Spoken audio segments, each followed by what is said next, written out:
ito lang. Tawagin na natin. Mainipin. Hindi lang kasi kilala natin. Ito, si Sir Angelo Bernardo. Isa siyang kilalang nakongolekta ng mga luma. Luma? Eh, ba't sa akin ka nakaturo? Ito. Yan ang Yung turo mga mo. matatagal lang panahon. Mga matatandang gamit. Yan. Sino matanda? Matandang gamit. Oo, tsaka Ina mo mga... kasi, kulit mo eh. Tsaka yung mga amoy cabinet. Yan. Nakatayo na. Sir Angelo, wag ka daw ito. Meron tayong luma.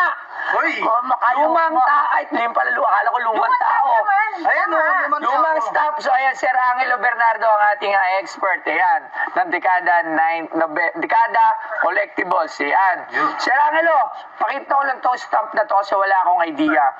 Ang sabi niya, minana pa daw niya to sa nanay ng nanay ng nanay niya. Ito siya, si... Ay, pati yan. Geng-geng lang, hindi gano'n. Hindi ko alam eh. Ito alam ko, geng-geng eh. Walang yan, di ba? So, eto.